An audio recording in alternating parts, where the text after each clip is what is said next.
All right, thanks for staying with us. It's now time for us to go straight to the start corner of the day now. Now, talking about filmmaking. Filmmaking is simply the process of making a film, which is usually in three major stages: development and pre-production, filming, which is this production stage, and post-production, which is completing the film and getting it ready to show it. Now, to make a sense out of all of these, we'll be talking about filmmaking and how thriving the business of filmmaking is in Nigeria. We have the filmmaker in the house, or in the studio as the case may be, in person of Dexter Bankole. Dexter Bankole, good morning. Hi, and welcome to the show. Good morning. Nice to have you on the show. Thank you. Thank you for having me. All right. So how do you feel being in our studio today? It's surreal. I'm enjoying the space. The equipment are on point. I love what you guys have here. Thank you very much. Thank you. All right. Let's go straight into business. Tell us, what does filmmaking or film production means to you? For me, film production is something, it's an opportunity for me to create and tell stories, you know, to sell brands, to document ideas, to sell ideas. That's it basically. What makes a good film? Is it the script or the production aspect of it? Right? The reason why you're making the film in the No, first what place. makes a good... Okay, the reason that... Oh, okay. That's what makes a good film. Oh, okay. You see, a lot of people create content and they make film and they get distracted by all of the details. But while you're making the film is what makes a good film. Okay. All right, now, so let's go straight into the nitty-gritty of this discourse. First and foremost, why did you decide to go into filmmaking or film production, as the case may be? Okay, I didn't start with film production. Okay, so let me take you guys back a little bit. Okay. I started with graphics design. I did graphics design for a couple of years. Then I went to photography. And when I found videography by mistake. And it was just a gig that I was doing, and then I had to do video. And then I saw that video had it could hold energy. Like just pictures are just now, you know, but videos could sustain the presence. And I just enjoyed how the continuity and how it kept going. And then before you know, I just had this love for it. All right, so now what is your major now at the moment? I'm a film director. Film director. Okay, tell us how, what are the stages of film production? Okay, so this is the way I work. When I get my brief from my clients, I go into storyboarding and scripting. And then after storyboarding, all of that is just pre-production. Sure. And then we get into production where you now handle cameras. We handle the cameras, cinema cameras. I'm a Blackmagic fan. And after that, we go into post-production, editing, SFX, VFX, and all of that. Now tell us, how expensive is this field of yours, first and foremost? How expensive? Is it something anybody can just dabble into? No, you can't. Really? You can't dabble into it. You can just try to become an indie filmmaker. But filmmaking just keeps going. You never end. You know, people make movies. People like James Cameron made the Avatar movie. He has been making these movies for years, for decades, for 10 years, 8 years, and these things keep going, and the budget is just unlimited, you know, so you can't just find yourself a professional film director, but you can start. Okay, so when you want to start, my colleague is itching to ask a question. All right, so I'm going to give her that time now, but let me just ask you, when you want to start, for somebody who is not big, so to speak, and he or she wants to go into film production, what are those necessary equipments that you think the person should start with? If he or she cannot go for the A-list equipment, that's one. Then two, how much do you think the person needs to go into that? Okay, so as an indie film, I'm not even going to say filmmaker, a cinematographer. Okay. You know, you can start with your phone. You know, you can get creative with your phone. You know, I did that for a lot of years before I started using the camera. Before I had enough money to buy a camera, I was there for like 5-6 years, and I couldn't afford a camera, and then I had to use my phone. And then if you have friends that have cameras, you can learn cameras, you know, but you can start with your phone. Can actors determine the success of a movie or film production aside the equipment? The acting? The actors. Yeah, the actors are very important. That's why you see skits. They shoot skits with mobile phones, and the videos are out there doing things. You know, acting is pretty much as important as every other thing when you're making a film. What's the most difficult thing being a director for you? Getting into people's heads is hard.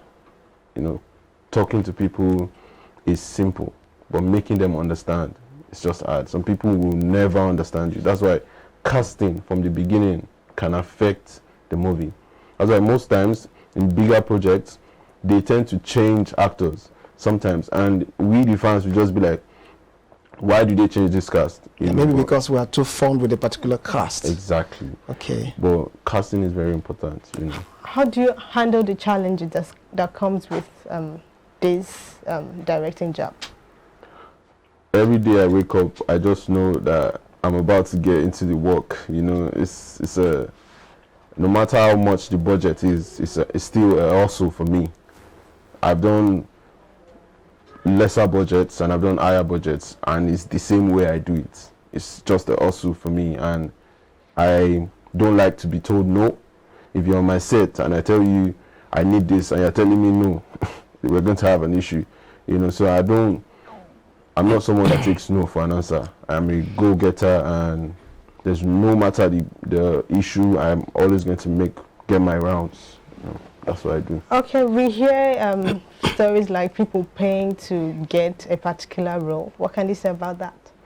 Yeah, people actually do that, but it is mostly in Nollywood and underdeveloped like film academy. Yeah, you know, because they use the money for the film itself, the film production.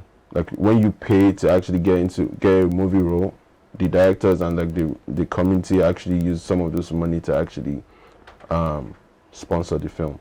So. Interesting. Okay, so between the normal Nollywood movies we see and the cinema standard, what are the difference? Is it the equipment they use, or what can you say about that?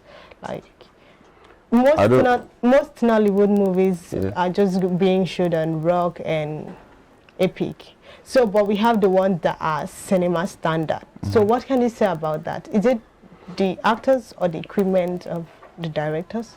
It's basically the directors, because the directors decide who comes on set. Do you get?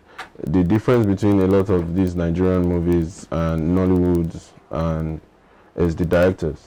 You know, you don't expect Kola Afolayan to direct a movie that would look like an Asaba movie. And then the amount of work these guys put into these things is, I've seen him on set, and it's just it's a lot of work, so it's different.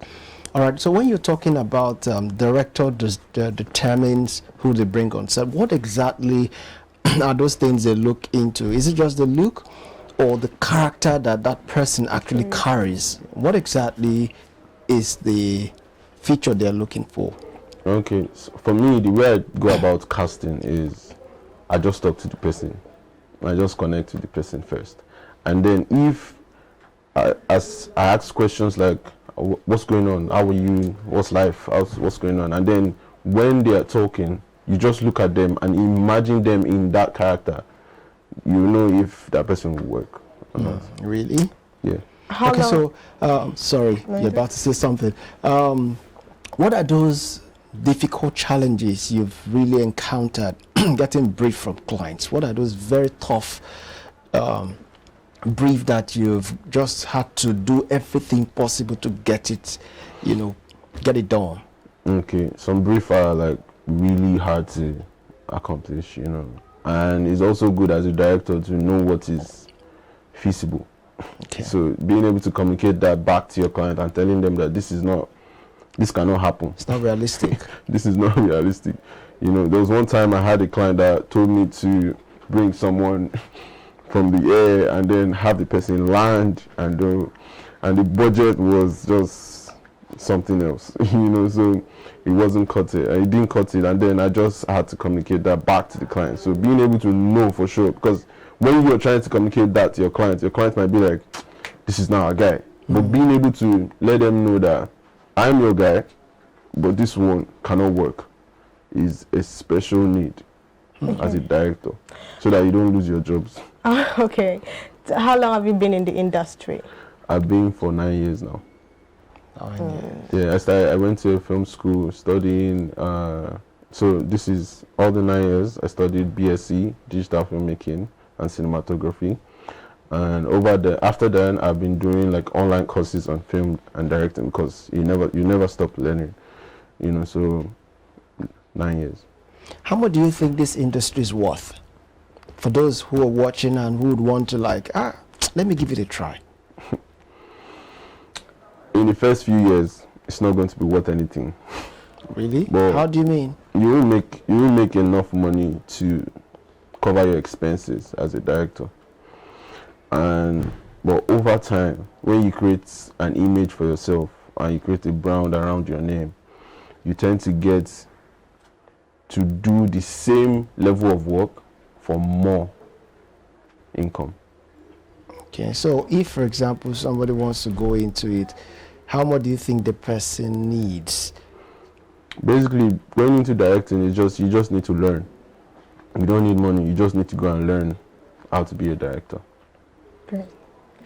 Really? Okay, that's good. So can you mention some of the projects you have worked on? Yeah, I've worked on a ton of projects. Like, I've worked on Wakanda. This was a project from Disney itself, and Disney is actually coming to Nigeria.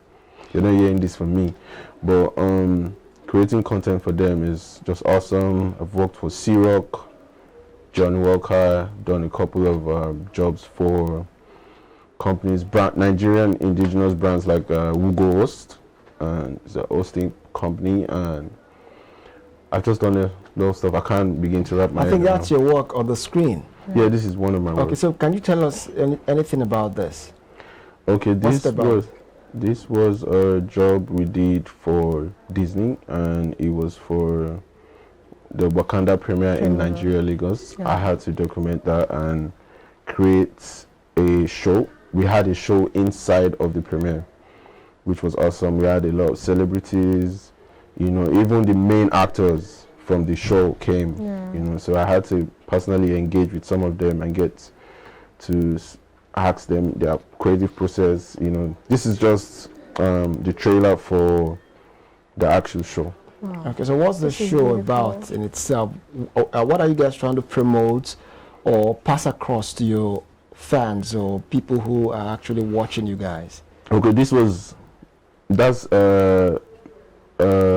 some celebrity fashion designers. Yeah. They are seated inside the show and they are seeing people from outside live on real time, and they have had to comment on their dressing. Outfits. You know, they're talking about what they think. This is Maya Tafo. Yeah. Everybody knows Maya Tafo. That's Tony. Lawan. Yeah, and it was just beautiful having to see creative people like this talk about something I don't know about, but like in the creative space, these guys are geniuses. Like they're really high up there, you know. So that's what's happening there. Okay, before we wrap up this segment with you, what's the difference between an artistic director and a director? Artistic director and a director. Yeah, because sometimes I see, well, they're bringing out the crew. I see artistic director and director. So I personally just feel it's a name. It's just the word artistic. I think everyone is artistic.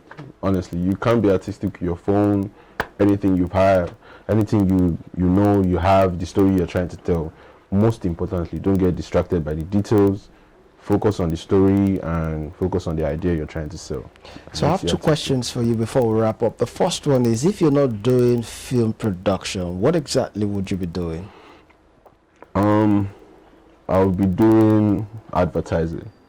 Advertising. Yeah, I'm a good image person. I love to sell brands. Really? A lot. I love to sell brands. Even at an early age, I started selling. I didn't naturally get into that, but people would see some things that I would show them and want to buy it. So Okay, when you say advertising, I feel you're talking about the creative desk, right? Yeah. Because I actually came from the advertising, Industry. world or industry, so I know what you're talking about. All right, so there's this sort of question I want to ask. How do you imagine ideas? How do you get ideas into your head? I have a very wild imagination. I am someone that I don't have issues with imagination, so I have to even dial up my imaginations down. I have to calm my mind when I'm trying to look for ideas. When I calm my mind, I have to be calm, and then I begin to look for ideas that match what I'm trying to pitch. Okay, when you say you calm your mind, are you talking about going to sleep so that ideas can start falling in? Or taking some... yourself? I have ways of calming myself. Sometimes I just take a ride. Driving actually helps me calm myself. Okay. It's different for me. At night I drive to the island and I drive back. So I do that a lot, and sometimes I just drink a lot of water, rest, play music, good music, listen to good music. That's all right. So what should your fans out there what do you expect them to see of you in the next couple of years, maybe like 1-2 years? What do you have? Yeah, I am going really into advertising. The question you asked. Okay. I am going to be studying art direction in advertising. So it is like a creative portfolio study on advertising, but the arts aspect. Specifically. And I'm going to merge my knowledge in film with advertising a lot this year, and that's what I'm looking at doing. That's going to be amazing. We hope to see more of you in the next future, in the near future. Thank you so much, Dexter, for coming on the show. All right, so that's the much we have for you on the segment. We hope you really did enjoy the celebrity guest we have today, and also other parts of the show. All right, we're not done yet. Immediately after this, more comes. Please stay with us if you can.